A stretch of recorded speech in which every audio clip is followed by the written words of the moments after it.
사랑하는 수영로교회 교회 여러분, 우리는 누구입니까? 이런 질문을 던지는 것은 변화하는 세상 속에서 우리의 정체성을 자주 확인하지 않으면 시대가 요구하는 그리스도인으로서의 소명을 감당할 수가 없기 때문입니다. 놀랍게도 우리는 복음과 교회에 대하여 적대적인 모습을 보이는 세상 가운데 살고 있습니다.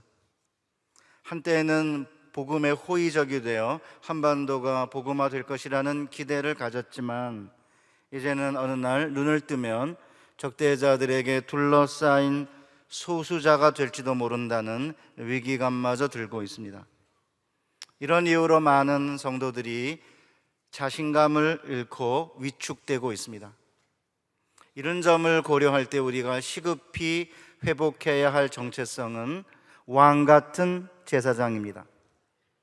왜냐하면 베드로는 소아시아에 흩어져 있는 나그네들을 격려하면서 왕 같은 제사장이라고 부르고 있기 때문이죠.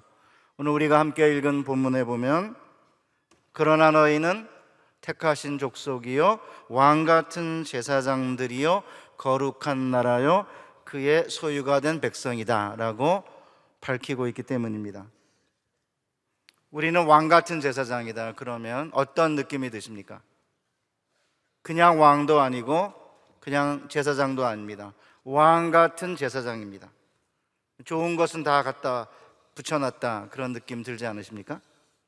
영어 성경에서는 로얄 프리스트후드 이렇게 번역을 했습니다. 로얄 그러면 크게 세 가지 의미를 갖죠.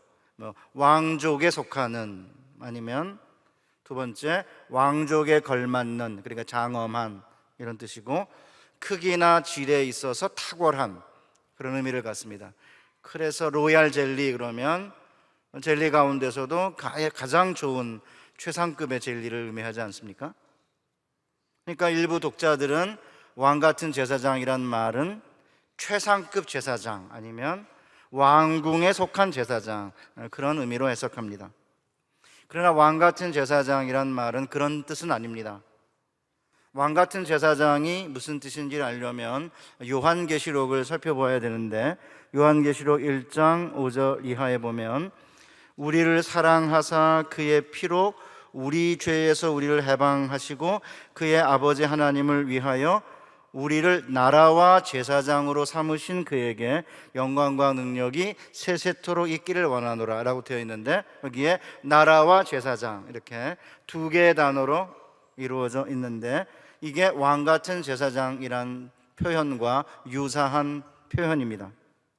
그래서 나라 그러면 왕, 왕국, 왕권을 가리키기 때문에, 따라서 왕 같은 제사장 그러면 하나의 개념이 아니라 왕과 제사장이라고 하는 두 개의 개념인 것으로 보입니다. 그런데 여러분들이 우리를 제사장으로 삼았다는 말은 이해가 되는데 나라를 삼았다, 이게 잘 이해가 안 되잖아요. 그 나라를 삼았다는 말이 무슨 뜻인지 알기 위해 요한계시록 20장 6절을 보면 됩니다. 이 첫째 부활에 참여하는 자들은 복이 있고 거룩하도다. 둘째 사망이 그들을 다스리는 권세가 없고 도리어 그들이 하나님과 그리스도의 제사장이 되어 천년 동안 그리스도와 더불어 왕노릇하리로다. 그러니까 여기서 그리스도의 제사장이 돼서 우리가 천년 동안 왕노릇한다 라고 말하는 점을 볼 때, 나라를 삼았다는 말은 우리를 왕으로 부르셨다, 그리스도와 함께 왕 노릇을 하도록 우리를 삼으셨다, 그런 의미로 해석할 수 있습니다. 그러니까 왕 같은 제사장으로 불렀다는 말은 우리를 왕으로 그리고 제사장으로 이중 신분으로 부르셨다는 것이죠. 그럼 제사장으로 삼았다는 말은 뭐예요?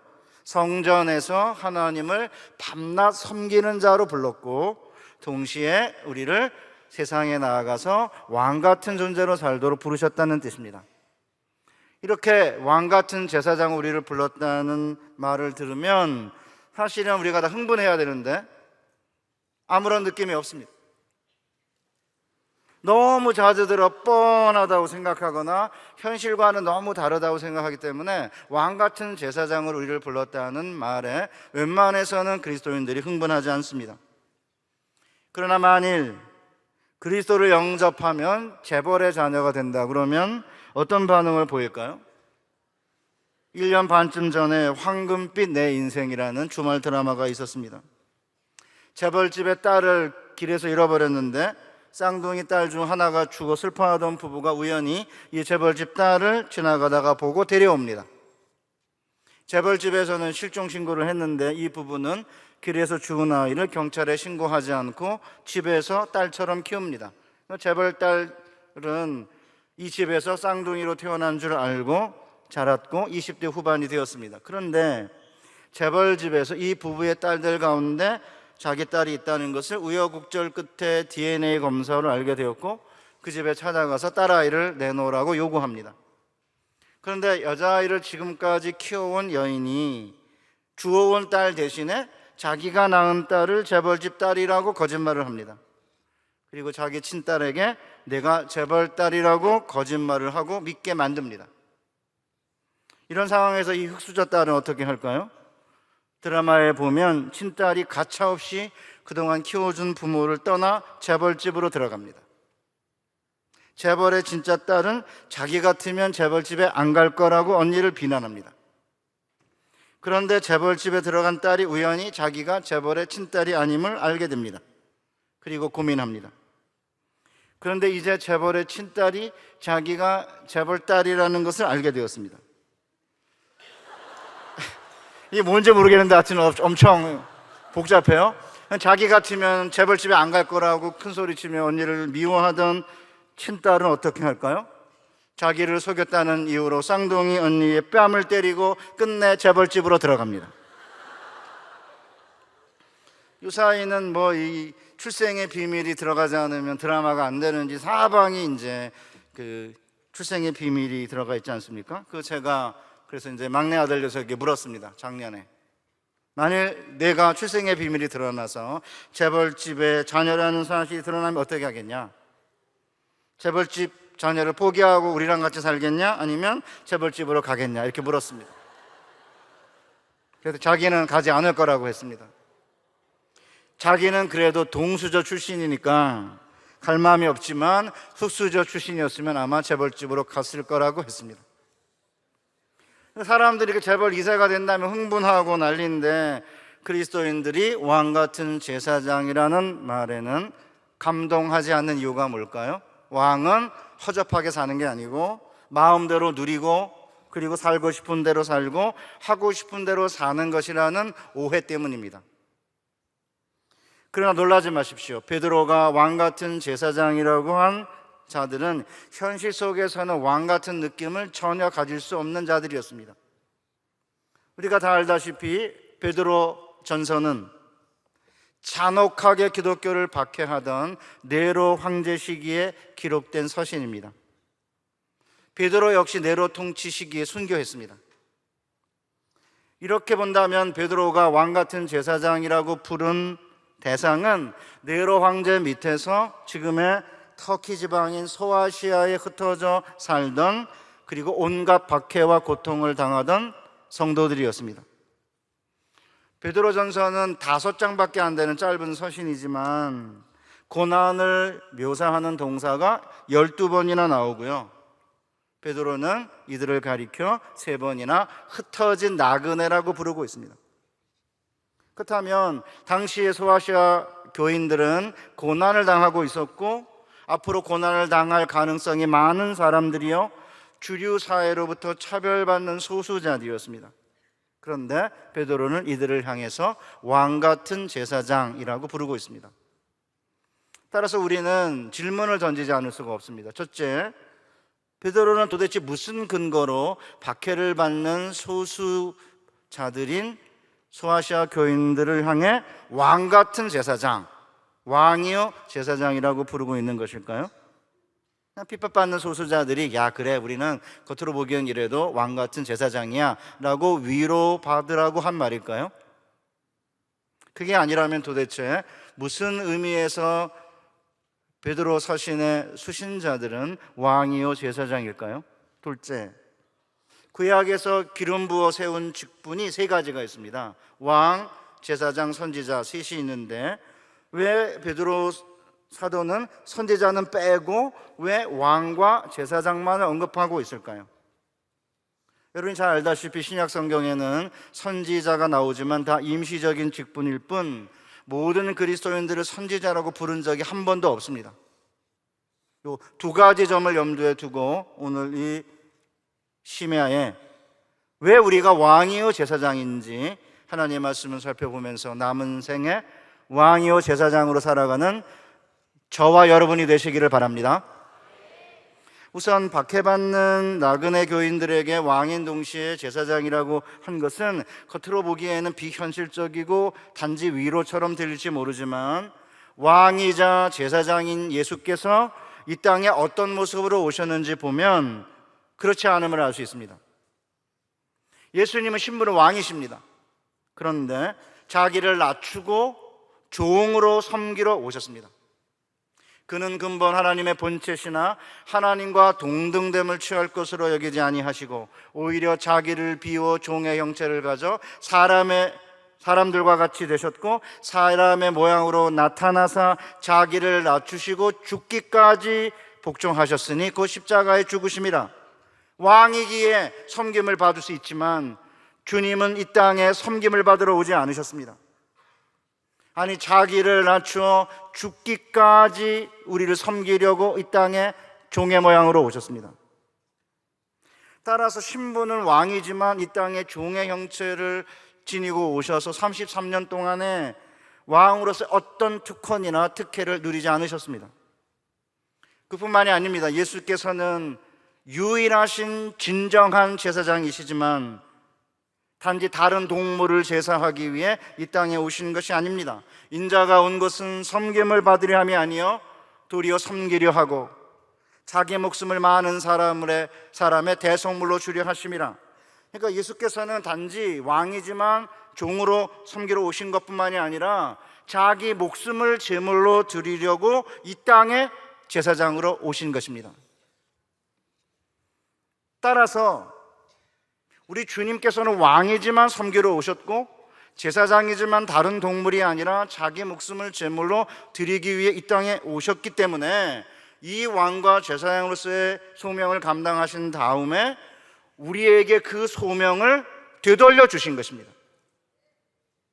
그러므로 형제들아 내가 하나님의 모든 자비하심으로 너희를 권하노니 너희 몸을 하나님이 기뻐하시는 거룩한 산 제물로 드리라. 이는 너희가 드릴 영적 예배니라. 너무나 똑같아요. 따라서 우리를 왕으로 부르셨기 때문에 우리는 여기서 우리가 하고 싶은 대로 원하는 대로 뭐든지 할 수 있다 이런 생각하시면 안 됩니다. 우리가 제사장이니까 다른 사람을 제물로 잡아가지고 바친다 그렇게 생각할 수 없습니다. 왕이지만 섬기러 오셨고 제사장이지만 다른 동물이 아니라 자신의 목숨을 제물로 들으신 다음에 예수께서는 우리에게 동일하게 너희들은 왕이지만 이 땅에서 종으로 섬기고 너희는 제사장이지만 다른 제물이 아니라 너의 몸을 영적 제물로 바치라고 우리에게 제사장 신분을 주신 것이죠. 그런데 이렇게 우리에게 주신 이 이중 직분은 정말 감동할 수밖에 없는 그런 거룩한 직분이지만 동시에 왕과 제사장으로서 이 그리스도인의 이중성이 우리를 힘들게 만듭니다. 신분은 왕인데 종으로 섬기라 이해하기 힘듭니다. 신분은 제사장인데 자신을 제물로 드려라 이건 정말 이해하기 어렵고 실제적으로 받아들이기도 쉽지 않습니다. 그런데 이 길만이 우리에게 주어진 길이고 우리가 가야 할 길인 거죠. 그런데 이 놀라운 우리의 정체성을 오늘날 많은 그리스도인들이 잊어버리면서 우리 한국교회가 심각하게 약화되고 있는 것입니다. 따라서 베드로는 이런 중요한 그리스도인의 이중 신분을 정확히 이해하고 있었기 때문에 소아시 박해받는 그것도 흩어진 나그네들인 소아시아 교인들에게 신부는 너희들이 왕이지만 이 땅에서는 종으로 고난을 받도록 부름을 받았다고 가르치고 있습니다. 베드로전서 2장 20절 이하에 죄가 있어 매를 맞고 참으면 무슨 칭찬이 있으리요? 그러나 선을 행함으로 고난을 받고 참으면 이는 하나님 앞에 아름다우니라. 이를 위하여 너희가 부르심을 받았으니 그리스도도 너희를 위하여 고난을 받으사 너희에게 본을 끼쳐 그 잔치를 따라오게 하려 하셨느니라. 그러기에 오늘 우리 가운데 고난받는 자들이 있다면 왕이 아니기 때문이 아니라 왕이지만 이 땅에 고난을 받고 종으로 섬기도록 보냄을 받았다는 사실을 증명하고 있는 것이에요. 이게 다가 아닙니다. 그저 나 외에 다른 제물을 드리는 제사장이 아니라 우리 몸을 산 제물로 드리는 제사장으로 우리를 부르신 거죠. 그래서 오늘 본문에서 베드로는 예수님은 건축자들이 버린 돌이지만 성전의 모퉁이 돌이 된 것처럼 소아시아 교인들 역시 박해받는 소수자들이지만 산돌이신 그리스도께 나아가면 산돌같이 신령한 성전으로 세워지게 되고 거룩한 제사장이 된다고 우리를 격려하고 있는 것입니다. 그뿐 아니라 하나님 앞에서 이 거룩한 제사장의 직분을 잘 감당하면 이 세상을 이기고 악을 이기고 사탄을 이기게 될 것이라고, 그래서 결국 왕 같은 존재가 될 것이라고 권면하고 있습니다. 베드로전서 5장 8절 이하에 뭐라고 권면하고 있습니까? 근신하라, 깨어라. 너희 대적 마귀가 우는 사자같이 두루다니며 삼킬 자를 찾나니 너희는 믿음을 굳건하게 하여 그를 대적하라. 그러면 모든 은혜의 하나님 곧 그리스도 안에서 너희를 부르사 자기의 영원한 영광에 들어가게 하시니가 잠깐 고난을 당한 너희를 친히 온전하게 하시며 굳건하게 하시며 강하게 하시며 터를 견고하게 하시리라. 그러니까 베드로전서 안에 우리를 제사장으로 불러서 끝내 우리 몸을 거룩한 제물로 하나님께 드리며 고난을 잘 감당해내면 잠깐 고난을 당하지만 끈이 우리를 온전케 하고 굳건하게 하고 강하게 하시고 털을 견고하게 하셔서 세상에 나가서 왕처럼 승리하며 살게 하겠다고 약속하신 것이죠. 사랑하는 교우 여러분, 이게 왕 같은 제사장의 모습입니다. 사랑하는 세원업교회 교우 여러분, 오늘 우리는 왕 같은 제사장의 꿈을 꾸고 계십니까? 지금은 비록 박해받고 고통받는 나그네 같지만 산돌이신 주님께 나아가 주님과 함께 거룩한 성전을 이루고 그 안에서 신령한 제사를 드리는 거룩한 제사장으로서의 꿈을 꾸고 계십니까? 이렇게 제사장으로 살아갈 때 끝내 세상과 죄악과 사탄을 이기는 왕으로 살 수 있다는 꿈이 있습니까? 봄, 여름, 가을, 겨울이란 밴드가 부른 어떤 이의 꿈이란 노래 가사는 우리에게 매우 도전적입니다. 어떤 이는 꿈을 간직하고 살고 어떤 이는 꿈을 나눠주고 살며 다른 이는 꿈을 이루려고 사네. 어떤 이는 꿈을 잊은 채로 살고 어떤 이는 남의 꿈을 뺏고 살며 다른 이는 꿈은 없는 거라 하네. 나는 누굴까? 내일을 꿈꾸는가? 나는 누굴까? 아무 꿈 없질 않나? 요새는 이렇게 의미가 있는 그런 노래를 부르는 그런 가수들도 별로 없는 것 같아요. 그냥 흔들고 막 이러고 정신없이 빼놓고 뭔 얘기를 하는지 알 수 없게 만드는 뭐 그런 애들이 나오지. 이건 진짜 심각한 도전을 하고 있지 않습니까? 신부는 왕이지만 종으로 섬기며 끝내는 자신의 몸을 제물로 드리는 제사장으로서의 꿈을 우리는 꾼 적이 있습니까? 이 꿈을 간직하고 살고 있고 이 꿈을 나눠주고 살며 이 꿈을 이루려고 살고 계십니까? 아니면 왕 같은 제사장은 아예 꿈꾼 적도 생각해 본 적도 없으십니까? 이런 꿈을 전에는 가져봤지만 이제는 잊으셨습니까? 더 나아가 나도 이런 꿈을 꿔봤지만 실제 이런 꿈은 없다고 이야기하십니까? 혹시 다른 사람이 가지고 있는 꿈을 빼앗고 있는 건 아닙니까? 사실 저는 오늘 이 저녁에 정말 너무 아름다워요. 이 밤 10시에 9시부터 찬양하고 30분간 기도하고 힘이 빠질만 한데 이때 또 1시간 설교 듣고 또 30분 기도하고 미쳤죠? 왜 여기 와 앉아 있습니까? 과연 우리가 누구냐 이거죠. 이 저녁에 주님 앞에 나와 예배하며 기도하는 이 시간에 과연 우리는 무슨 꿈을 꾸냐, 이거. 왕 같은 제사장의 꿈을 꾸고 그 꿈을 간직하고 그 꿈을 이루고 그 꿈을 나눠주는 그런 복된 여러분과 제가 되시기를 바랍니다. 지금까지 제가 살펴본 대로 오늘 우리의 정체성은 왕인 동시에 제사장이죠. 이것은 현대 우리 교회가 비로소 알게 된 비밀이 아니라 교회가 오랜 동안 간직해온 신앙의 핵심적인 고백입니다. 개혁 교회의 3대 신조 중에 하나인 하이델베르크 요리문답을 보면 그리스도인이 누구냐라고 하는 정의 가운데 왕으로서의 정체성과 제사장으로서의 정체성이 너무나 잘 표현되어 있습니다. 하이델베르크 요리문답 제12주일 제31문과 32문에 보면 이렇게 되어 있습니다. 제31문, 예수님을 기름 부음 받은 자라는 뜻을 가진 그리스도라고 부르는 이유가 무엇입니까? 이렇게 물어요. 대답이 뭡니까? 그 이유는 예수님을 성부 하나님께서 세우시고 성령께서 기름을 부으심으로 우리의 가장 큰 선지자와 교사가 되셔서 우리의 구속에 대한 하나님의 오묘한 경륜과 뜻을 우리에게 완전하게 계시해 주시며, 그러니까 선지자로서의 예수님이죠. 둘째, 우리의 유일한 대제사장이 되셔서 자기 몸을 단번으로 제물로 드려 우리를 구원하시고 지속적으로 우리를 위하여 성부 하나님께 간구하시며, 셋째, 왕으로 우리의 영원한 왕이 되어서 말씀과 성령으로 우리를 다스리시며 그의 구속으로 말미암아 우리에게 주신 자유 안에서 우리를 지키시고 보호하시기 때문입니다. 그리고 나서 제32문, 그러면 31문이 예수님이 기름 부음 받은 자라는 뜻에서 그리스도라고 부르는 이유가 뭐냐고 물은 다음에 32문은 그 왜 당신은 그리스도인이라고 부릅니까? 이렇게 물으면 대답이 이렇습니다. 왜냐하면 나는 신앙으로 그리스도의 회원이 되며 따라서 그의 기름 부으심을 받았기 때문이다.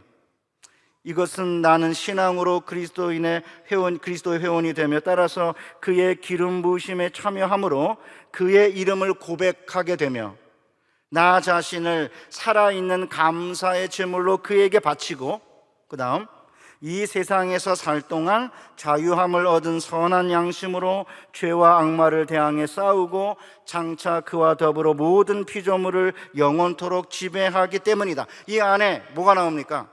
왜 그리스도인이라고 부르는지, 그리스도의 정체성이 뭔지 분명하게 보여주잖아요. 자신을 살아있는 감사의 제물로 바친다는 것은 제사장의 기능이고, 이렇게 제사장의 기능을 잘 감당해내면 이 하이델베르크 요리문답은 미래적으로만 왕의 기능을 이야기하고 있지만 좀 약간 아쉬운 점이 있지만 그 안에 함축되어 있어요. 지금 여기서 왕으로서 자유를 누리며 살 뿐 아니라 나중에 영원히 그리스도와 함께 왕 노릇하게 될 것이라는 거죠. 그 사실은 하이델베르크 요리문답은 너무나 정확하게 성경에서 그리스도인을 왜 이렇게 왕과 제사장으로 묘사하는지를 정말 잘 보여주고 있습니다.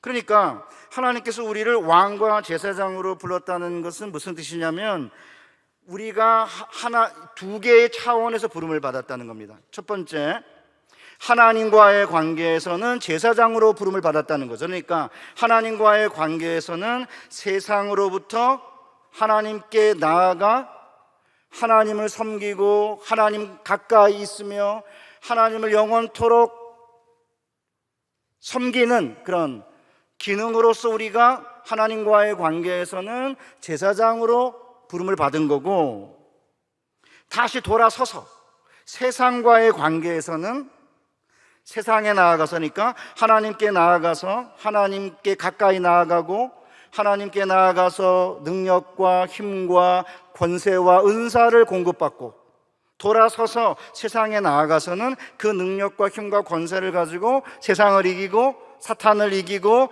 죄를 이기고 우리의 옛사람을 이기며 왕같은 존재로 살라고 우리를 이중의 신분으로 불렀다는 것입니다. 그리고 장차 그리스도와 함께 영원히 다스리게 될 자로 우리를 부르셨다는 것이죠. 이런 놀라운 그리스도인의 이중적인 정체성에 대한 가르침은 루터가 시작을 한 것입니다.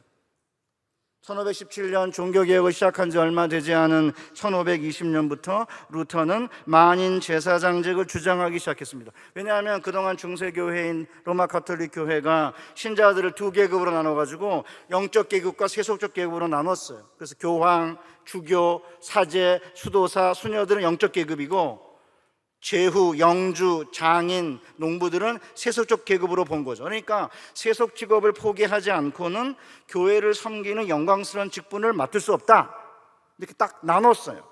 그러기에 교회의 회의나 교회 업무에 일반 신도들은 관여하거나 참여할 수 없었습니다. 자기 교회 사제를 선택할 권한도, 교회의 재산을 관리할 권한도, 교회 일에 대해 이야기할 수 있는 발언권도 없었습니다. 그러니까 한마디로 말해 세상 직업을 가진 상태로는 어떤 상태로도 교회를 섬길 수가 없었던 거예요. 물론 집사, 장로라는 단어가 성경에 언급되어 있고 로마 가톨릭 교회가 사용하고 있지만, 실제로 장로와 집사는 오늘 개신교에서 이야기하는 세상 직업을 가지고 교회를 섬기는 자가 아니라 중세나 현재도 성직자인 사제, 그리고 사제 밑에 부제를 가리키는 단어예요. 무슨 뜻이냐면 집사라고 부르는 디컨이 부제고요, 장로라고 부르는 프레스비테리가 사제예요.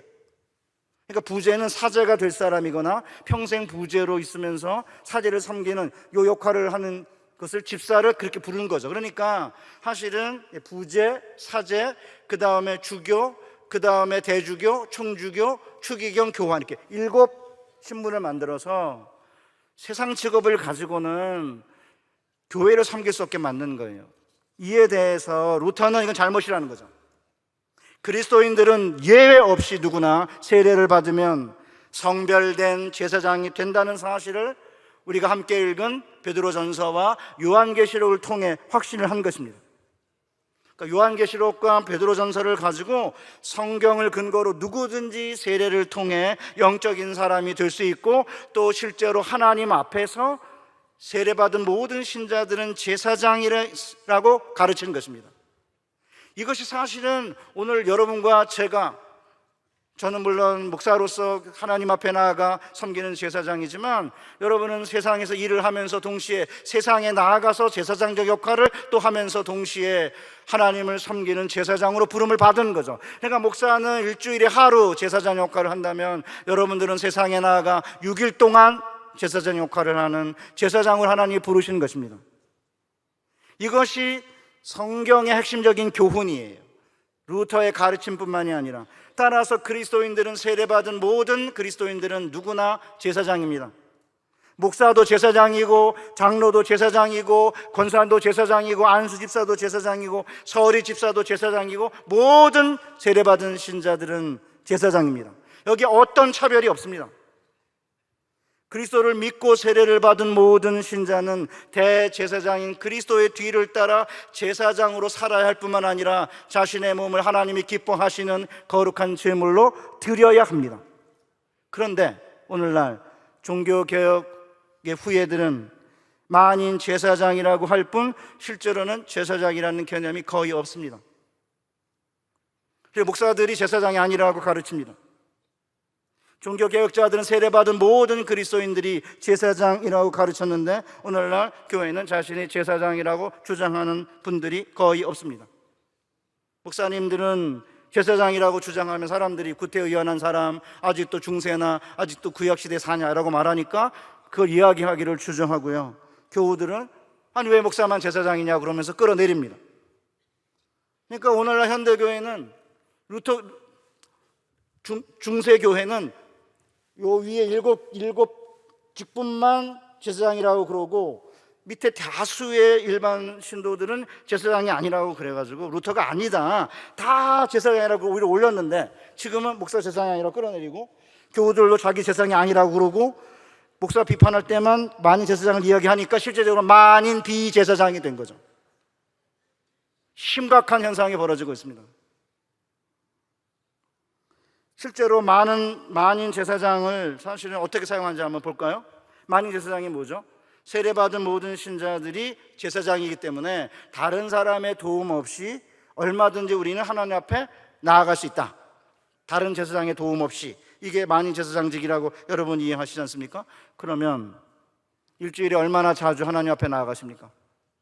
제가 사실은 여러분들에게 이런 거 질문하면 안 돼요. 여러분은 주일날도 나오고 지금 금요일차례도 나왔기 때문에 여러분은 많이 나오는 분들인데 이걸 들을 인간들은 안 나오고 이게 안 들어도 되는 분들만 나오셨어요. 그러니까 참 이게 답답한 거죠, 이게. 속상해요, 사실은. 여러분 여러 번 나오는 분들이잖아요. 그런데 만인 제사장이라고 말을 하면서 일주일 딱 한 번밖에 안 나오면서 자기 제사장이라고 주장도 안 하고 목사님도 제사장이 아니라고 끌어내리고 그럼 어떻게 되자는 얘기죠? 하나님 앞에 다른 제사장의 도움 없이 얼마든지 나아갈 수 있다면 자주 하나님 앞에 나아가 예배해야 되는 거 아닌가요? 만인 제사장이란 다른 제사장의 도움 없이 누구나 하나님께 직접 나아가 기도할 수 있다는 가르침 아닙니까? 그러면 도대체 하루에 몇 번, 하루에 얼마나 자주 기도하십니까? 여러분에게 할 말이 없어요, 사실은. 여기 중고등학생도 지금 한참 공부할 때인데 여기 지금 기도하려고 나와 있는데 왜 여러분에게 얘기하는지 모르겠어요. 안 나오는 애들한테 얘기해야 되는데. 그러니까 여러분이 가서 대신 전해주세요. 그러니까 만인 제사장이면 직접 나아가야죠. 하나님 앞에 자주, 반복적으로, 길게. 세 번째 만인 제사장 이론이 무엇입니까? 다른 제사장의 도움 없이 성경을 읽을 수 있다는 것이죠. 그러면 읽어야 될 거 아닙니까? 안 읽잖아요. 근데 여러분 좀 나아요, 그러죠? 이게 나왔으니까, 그죠?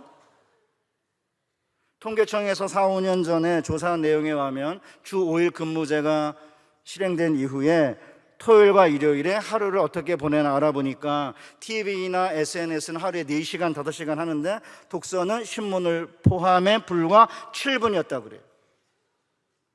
그리스도인들도 마찬가지가 아닐까. TV나 SNS를 보는데 하루에 4시간 정도 소모하는 데 반해서 혹시 성경 읽는 것은 10분 정도가 아닐까? 그런 생각을 했습니다. 그러니까 다른 사람의 도움 없이 얼마든지 직접 성경을 읽을 수 있는 제사장이다, 우리는. 이게 만인 제사장이라고 한다면 그럼 읽어야죠. 근데 안 읽는 거예요. 그리스도를 믿는 만인이 제사장이라고 한다면 목회자뿐만 아니라 모든 교우들이 실제 제사장으로 살아야 합니다. 그런데 일부 교우들은 목회자는 가난하게 살아야 한다면서 사례를 박하게 주면서도 자신은 부유하게 사는데 아무런 부담을 느끼지 않고 있습니다. 저는 이 제사장적 개념이 사라지고 한국교회 안에 제사장적 삶이 강조되지 않으면서 약화되고 있다고 생각합니다. 저는 여러분 다 제사장이고 목사는 제사장들에게서 위임받은 제사장인 거죠. 사실은 이 제사장이라는 이야기를 제가 최근에 한 10여 년 전부터, 한 5년? 10년까지 아니군요. 10년쯤 되는군요. 한 10여 년쯤 전부터 강하게 이야기하기 시작하고 있는데 한동안엔 처음에는 아니 지금이 구약도 아니고 지금 중세도 아닌데 뭘 제사장이라고 그러냐는 심각한 비판도 받았습니다. 근데 저는 성경을 아무리 읽어도 선지자라고 한 것은 없어요, 신약은. 그러나 여러 번 우리를 제사장이고 왕으로 부르셨다고 되어 있고 바울도 자신을 복음의 제사장이라고 부르거든요. 저는 그런 점에서 왜 우리가 제사장인지에 대한 분명한 의식을 회복해야 그래야 비로소 한국교회가 옛날의 힘을 다시 얻을 수 있다고 생각합니다. 그러니까 왜 문제입니까? 제사장으로의 삶이 약해지면 뭐냐면 제사장으로 하나님께 가까이 나아가서 하나님으로부터 능력을 공급받고 하나님으로부터 힘을 공급받고 하나님으로부터 지혜를 얻고 그래야 그 다음엔 세상에 나가서 세상을 이기고 죄를 이기고 사탄을 이길 수 있는 건데 하나님께 받는 게 없는데 어떻게 세상에 나가 사탄을 이기고 죄를 이기겠습니까? 그런데 입만 열면 뭐 교회는 맨날 모이려고만 하지 흩으려고 그러지 않는다 그런 얘기를 하는데 아니 모여서 하나님께 나아가 하나님께 능력을 공급받지 않고 무슨 수로 세상을 이기죠? 루터는 하나님과 직접적인 교제를 할 수 있도록 우리를 세상으로부터 불렀다는 사실이 가장 큰 영광이라고 말합니다. 한번 들어보겠습니다. 루터의 말을. 하나님 앞과 사람들 앞에서 제사장이라는 사실보다 더 고귀한 이름과 더 큰 영광은 없다. 제사장은 매우 두드러지게 하나님과 함께하며 하나님 가장 가까이에 있으며 하나님의 일들에 종사하는 직무를 가진 자이다. 여러분, 왕보다, 제사장보다 왕이 훨씬 더 멋있어 보이지 않습니까? 왕으로 멋있잖아요. 그런데 놀랍게도 루터는 왕보다 제사장이 훨씬 더 큰 영광이고 훨씬 더 아름다운 직분이라는 것이, 한번 들어보겠습니다. 우리는 왕들 가운데서도 가장 자유로운 자들일 뿐만 아니라 영원히 제사장들이기도 하다. 이것은 왕이 되는 것보다 훨씬 더 훌륭한 일이다. 왜냐하면 제사장으로서 우리는 하나님 앞에 나아가 다른 사람들을 위하여 기도하고 거룩한 일들을 서로에게 가르칠 자격이 있기 때문이다. 이것들은 제사장의 직무들이며 이 직무들은 불신자들에게 주어질 수 없다. 이와 같이 그리스도는 우리가 그를 믿기만 하면 그의 형제와 공동 상속인과 동료 왕이 되게 할 뿐만 아니라 그의 동료 제사장이 될 수 있게 하셨다. 그러므로 우리는 신앙의 정신으로 하나님의 존전에 담대히 나아와 아바, 아버지여라고 부르짖으며 서로를 위하여 기도하고 제사장들의 외적이고 가시적인 업무에서 행해지고 예시되는 것을 행할 수 있다. 좀 약간 어렵지만 무슨 뜻입니까? 세상에서 부름받아 하나님께 나아가고 하나님 가장 가까이에 있으며 하나님을 섬기면서 동료들을 위해서 기도할 수 있는 이 직분이야말로 왕보다 훨씬 더 아름답고 왕보다 훨씬 더 영광스러운 직분이라는 것입니다. 저는 루터를 만나면서 우리를 제사장으로 불렀다는 게 왜 그토록 영광스러운 것인지를 조금 더 깨닫게 되었습니다. 오늘 여기 앉아있는 시공동교회 교우들이 왜 아름답고 왜 귀한 자들입니까? 이 저녁에 금요일날 불금인데, 예, 불타는 금요일에 이 세상 사람들은 몸을 불태우려고 난리를 치고 있는데 왜 여기에 나와가지고 왜 기도하고 찬양하며 말씀을 듣습니까? 세상으로부터 우리는 부름을 받아 하나님께 나아가고 하나님 가장 가까이에 있고 다른 사람들을 위해서, 동료들을 위해서 기도할 수 있기 때문에 그런 면에서 제사장으로 우리를 불렀다는 것이 왕으로 불렀다는 것보다 훨씬 더 영광스러운 직분이라는 것입니다.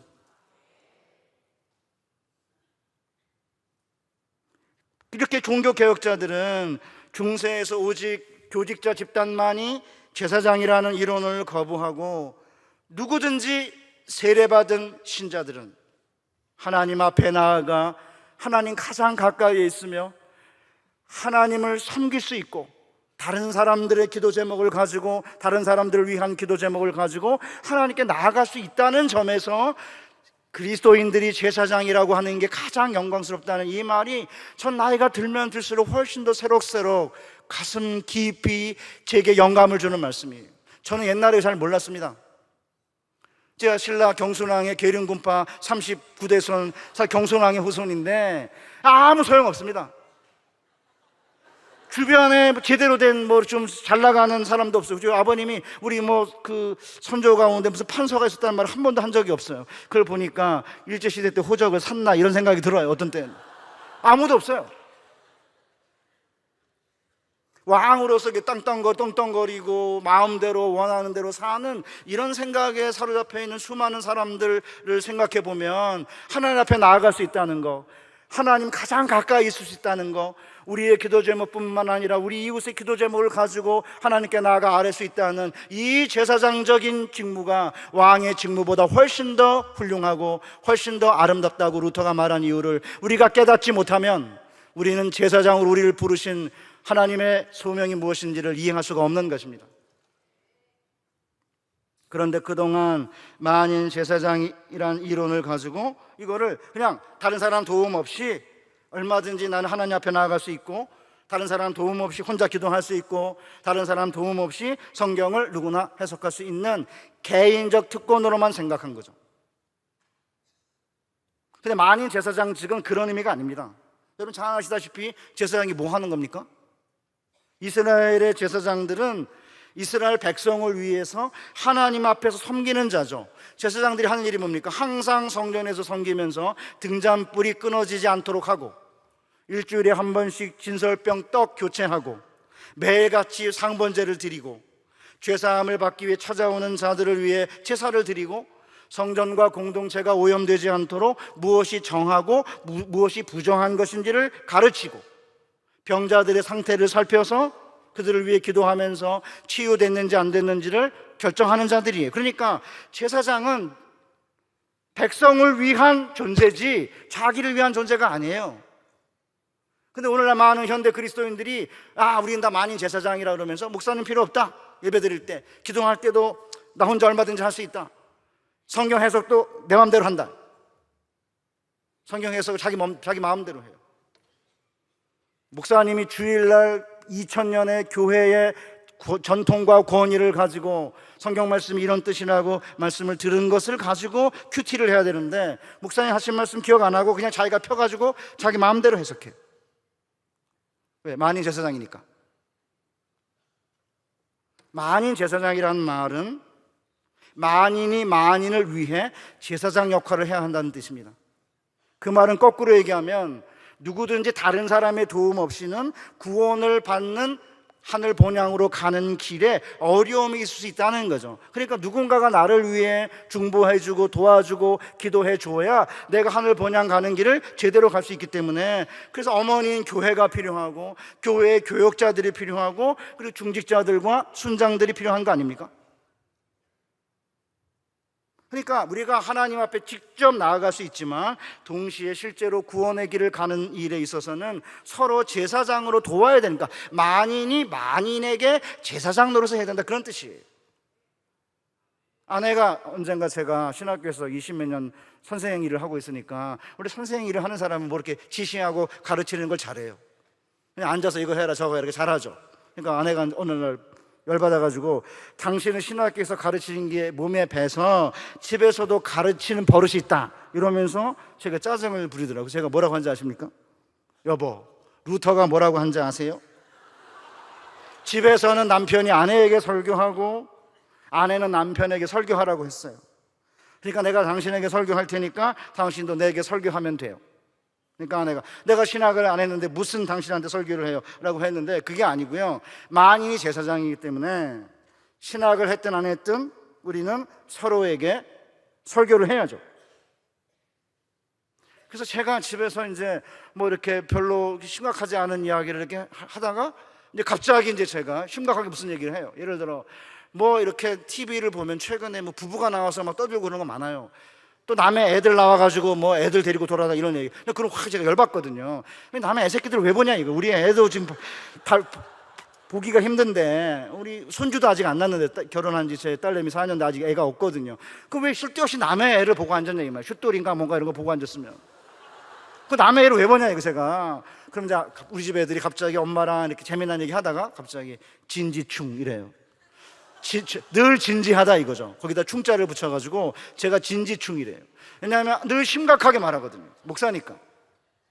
진지충이라는 말을 들어도 설교해야 됩니다. 집에서 아버지는 자녀에게 설교하고, 물론 자녀들이 아버지에게 설교할 수는 없지만 그래도 비슷하게 아빠 이건 좀 잘못하는 것 같아요 뭐 이런 이야기는 자녀들도 할 수 있지 않을까 생각해요. 물론 겸손하게 부드럽게 아빠의 성질을 돋구지 않으면서 이렇게 해야죠. 물론 아버지를 설교하고 부모를 설교할 수는 없지만 서로에게, 아니 저는 저희 집 애들 이제 다 25 이하 넘었기 때문에 때로는 애들이 저에게 설교합니다. 어떤 때 보면 저보다 나아요.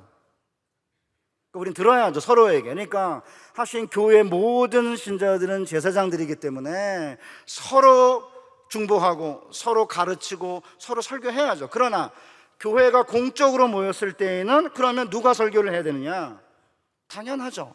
아무나 설교할 수 없기 때문에 루터는 제사장들이 교회로 모였을 때 누가 공적으로 설교하고 누가 성례를 집행하고 누가 하나님의 백성이 거룩하게 살도록 권징할 것인가. 교회가 모였을 때 교회의 표지가 뭐예요? 이 세 가지 아닙니까? 말씀을 전하고 성례를 행하고 그 다음에 권징을 행하는 거. 그렇게 공적으로 제사장들이 교회로 모였을 때에는 누가 교회 일을 하고 누가 교회의 표지를 행하느냐. 그래서 목사직이 생긴 거죠. 루터가 이렇게 말합니다. 모든 신자는 복음을 선포할 의무를 가진 제사장으로 하나님으로부터 제사장의 권세를 부여받았습니다. 따라서 사적으로는 기회가 있을 때마다 복음을 전해야 합니다. 그러나 공적인 영역에서는 질서가 있어야 합니다.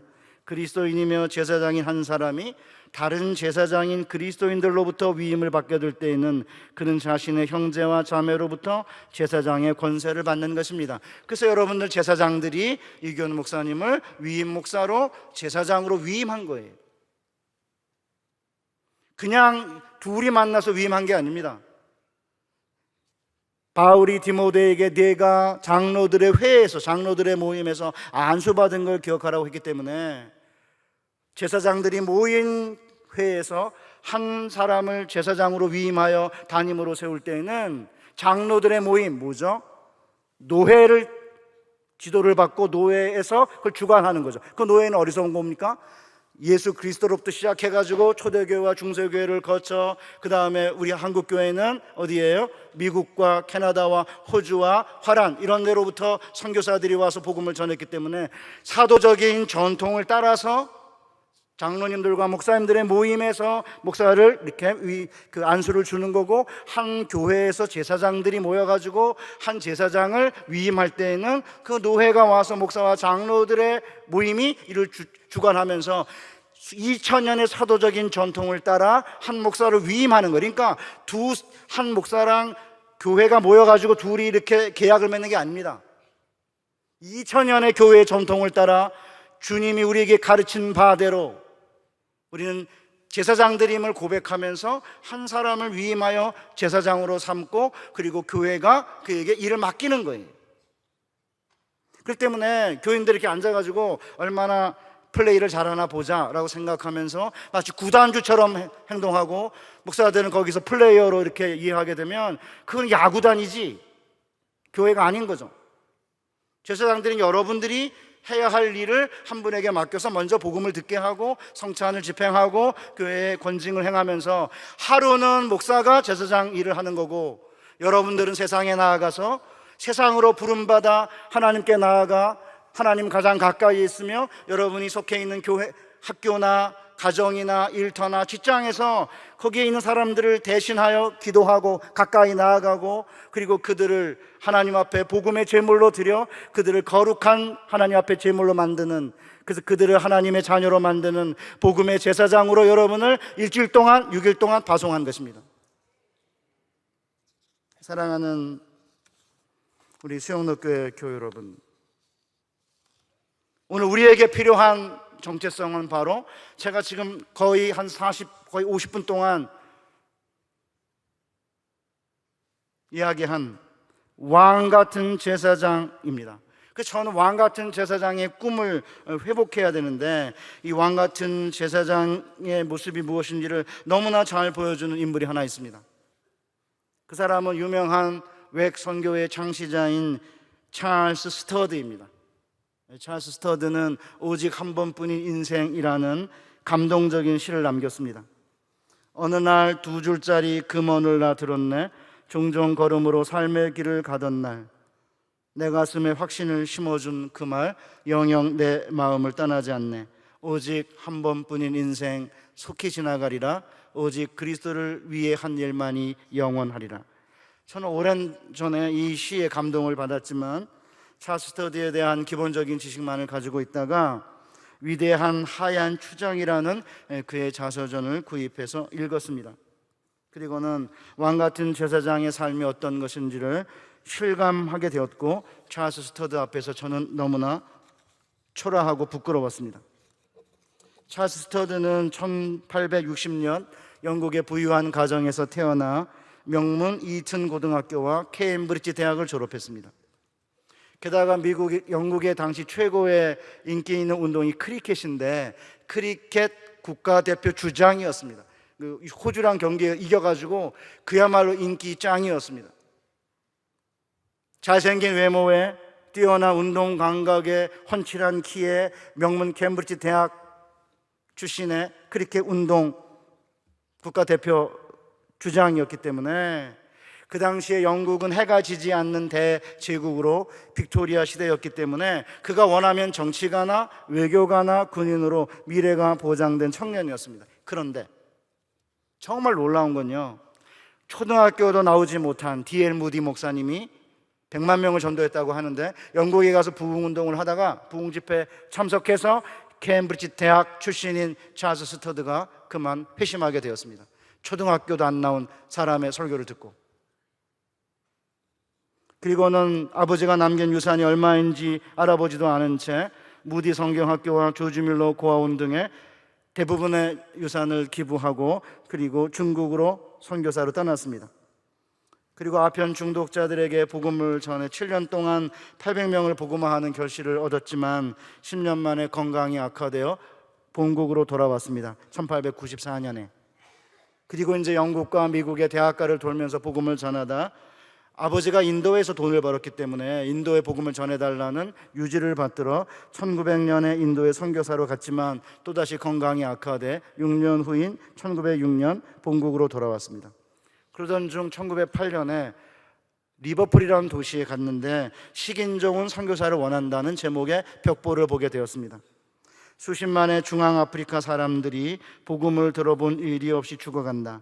상인들과 무역상들이 황금을 찾으러 몰려오지만 그리스도를 전하러 간 사람 아무도 없다라는 벽보의 내용을 접하고 아프리카로 가기로 결심합니다. 그때 나이가 50세인데 의사들이 아프리카로 가면 죽을 거다라고 반대하고 식구들이 반대했지만 53세인 1913년에 콩고로 가서 복음을 전하기 시작했고 아내와 거의 대부분 떨어져 있으면서 18년 동안 사역했습니다. 소천하기 얼마 전 집으로 보낸 편지에서 찰스 스터드는 이렇게 말합니다. 내가 보기에 이제 이 세상을 떠날 때가 다가오고 있는 것 같습니다.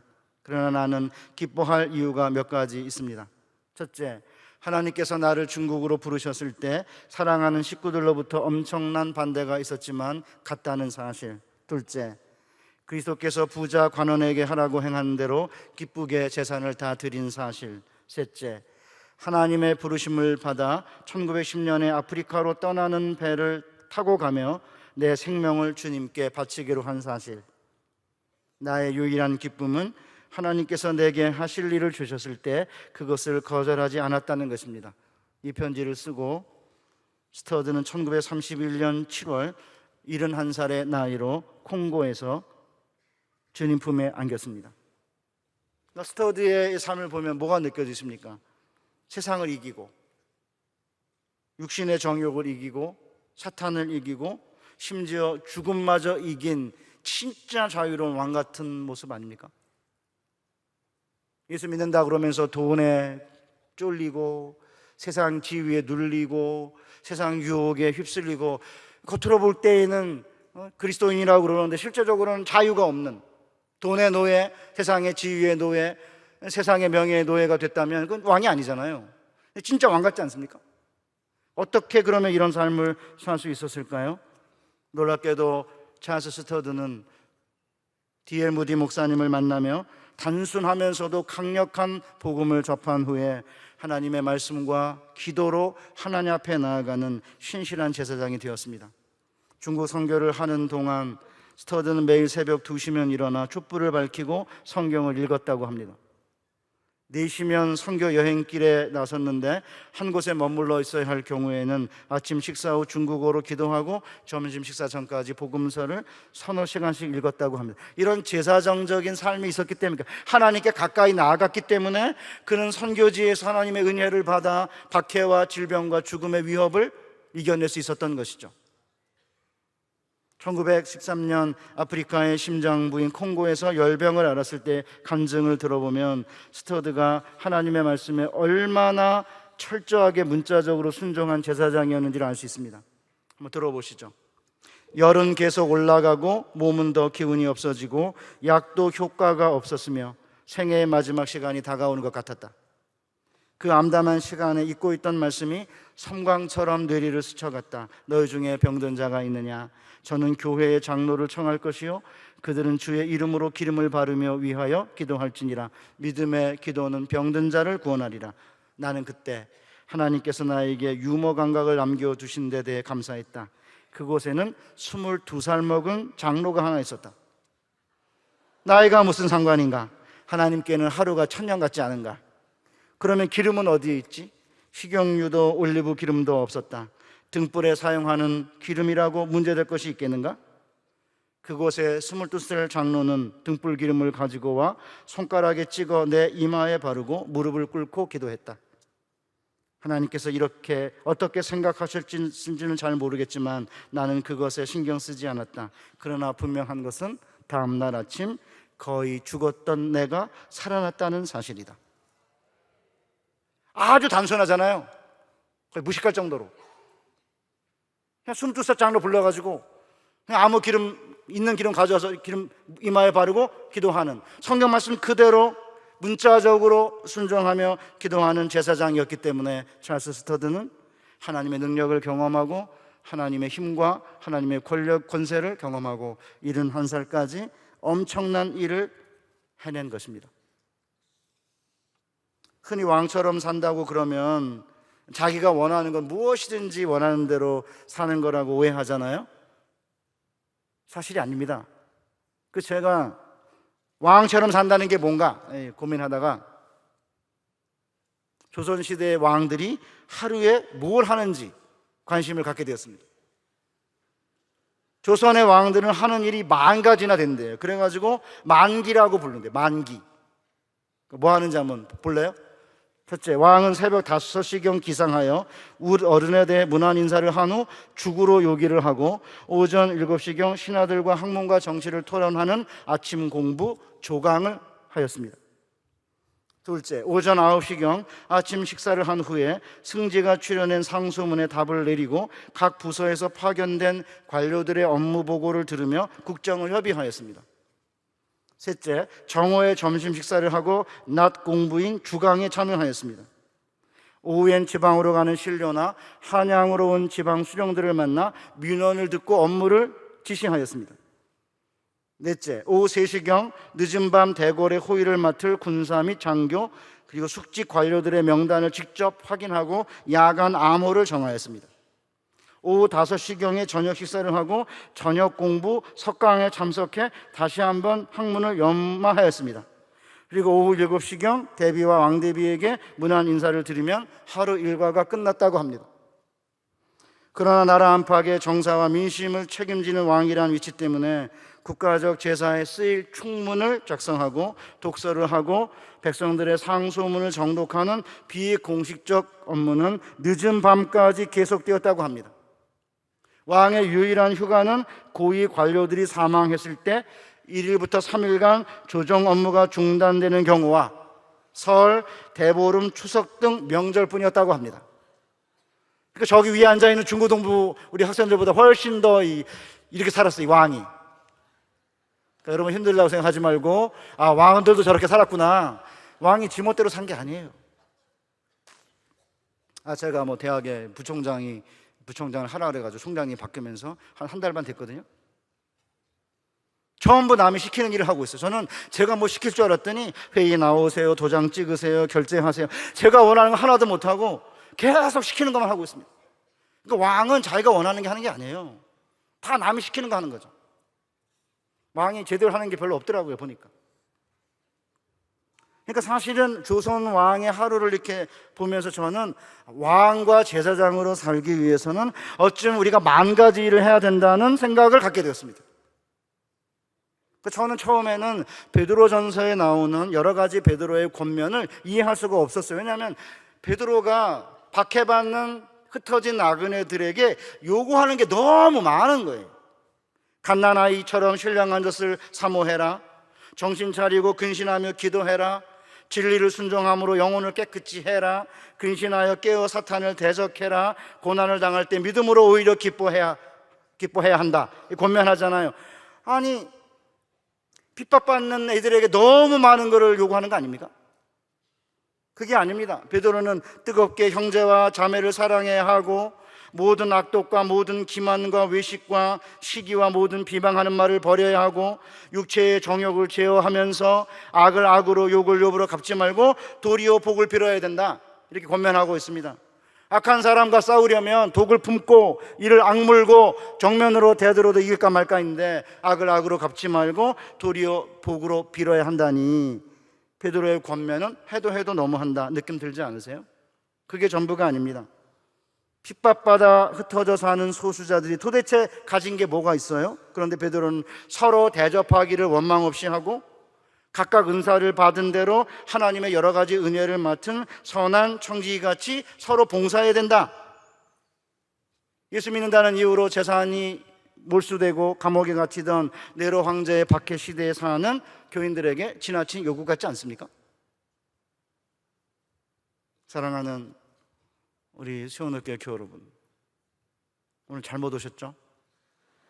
이게 왕 같은 제사장이라고 그러니까 뭐 어마어마한 게 이렇게 주어질 줄 알지만 그게 아니고요, 이 일들을 가난한 흩어진 나그네들에게 요구하는 이유가 뭐죠? 여러분과 저는 어떻게 잘생겼든 못생겼든 공부를 많이 했든 적게 했든 착하든 착하지 않든 부유하든 부유하지 않든 상관없이 하나님께서 세상으로부터 제사장으로 부름을 받아 하나님으로부터 능력과 권세와 힘과 은사를 부여받은 후에 세상에 나아가 세상을 이기고 사탄을 이기고 죄를 이기고 유혹을 이기며 왕처럼 살라고 우리를 부르셨기 때문입니다. 사랑하는 수원학교의 교회 여러분, 만약 우리가 정말 왕같은 제사장으로 살려면 어쩌면 만 가지 일을 처리해야 될지 몰라요. 우선 제사장으로 하나님 앞에 나아가 섬기는 일을 잘 감당해야 됩니다. 개인적으로 말씀과 기도로 경건을 유지해야 하고, 교회에서 직분을 맡아 섬겨야 하고, 제자 훈련에도 참여해야 되고, 봉사도 해야 되고, 구제도 해야 되고, 단기 선교도 가야 합니다. 공예배에 참석도 하고, 기도회에 참석도 하고, 중보기도도 하려면 제사장으로 우리가 해야 할 일이 너무 많아요. 이게 전부가 아닙니다. 제사장으로 하나님 앞에 나아가 은혜와 능력과 힘을 공급받은 다음에 세상으로 나아가 악을 이기고 세상을 이기고 사탄을 이기고 육적인 욕망을 이겨야죠. 가족 구성원으로 가족의 책임을 져야 되고, 사회와 직장과 학교에서 맡은 일을 해야 하고, 국민으로서 마땅히 책임져야 될 의무를 감당해야 됩니다. 세상 속에서 일터와 직장과 학교에서 악을 이기는 거 쉽지 않습니다. 그러나 놀랍게도 하나님께서는 오늘 우리에게 제사장으로의 직분을 잘 감당해내면, 우리 중고등부 학생들이 바쁜데 하시는 교회 나와 하나님의 말씀을 듣고 찬양하고 기도하는 일을 잘 감당해내면 끝내는 세상을 이기고 사탄을 이기고 죄의 유혹을 이기며 진정한 왕처럼 살 수 있습니다. 그걸 하지 않는 아이들은 겉으로 볼 때는 자유롭게 자기 시간을 쓰면서 왕처럼 사는 것처럼 보이지만 나중에 보면 왕이 아니라 돈의 노예가 되거나 세상의 지위나 명예의 노예가 돼서 비참하게 살아요. 그러나 하나님 앞에 나아가 제사장으로 우리의 직무를 잘 감당해내면 하나님께서 우리에게 능력과 힘을 공급하시기 때문에 우리는 돈의 노예가 되지 않습니다. 우리는 세상의 지위의 노예가 되지 않습니다. 세상의 유혹에 지지 않습니다. 찰스 스터드가 마지막 한 번뿐인 인생의 마지막 구절을 이렇게 마치고 있습니다. 오직 한 번뿐인 인생, 단 한 번뿐인 인생, 흐르는 그 시간도 머지않아 멈추겠지. 이내 주님 만날 그날이 오고 나는 그분의 심판의 보좌 앞에 서겠지. 오직 한 번뿐인 인생 속히 지나가리라. 오직 그리스도를 위한 일만이 영원하리라. 사랑하는 세운학교의 교회 여러분, 이 세상을 살면서 직장과 가정과 일터에서 많이 힘드시죠? 그죠? 저도 마찬가지입니다. 은퇴 4년 반 남았는데 그냥 조용하게 이렇게 그냥 개인적으로 연구하다가 마치면 했는데 갑자기 중요한 직책을 맡으니까 너무 부담스러운 거예요. 유경 목사님이 큰 교회를 이끌고 나가는데 얼마나 힘이 드실까, 그런 느낌을 받았습니다. 여러분, 각자 개인, 가정, 일터, 학교에서 제사장으로서 왕으로 사는 일 쉽지 않습니다. 그러나 놀라운 건 제사장으로서의 직무를 잘 감당해내면 하나님께서 우리와 영원히 함께 하실 것이고, 우리는 세상을 이기고 죄를 이기고 유혹을 이기게 될 것이고, 주님이 오시는 그날 그리스도와 함께 영원히 왕노릇하게 될 것입니다. 그 비전을 품고 남은 생에 왕같은 제사장으로 살아가는 여러분과 제가 되시기를 주님의 이름으로 축복합니다. 하나님 아버지, 감사합니다. 우리는 흩어진 나그네 같은 존재요, 세상에서 박해받고 세상에서 미움받는 자들일 수 있습니다. 겉으로 보기에는 초라하기 그지없지만 우리를 왕같은 제사장으로 불러주신 그 놀라운 하나님의 소명에 응답하여 하나님 앞에 먼저 나아가는 제사장 역할을 잘 감당하게 해 주시옵소서.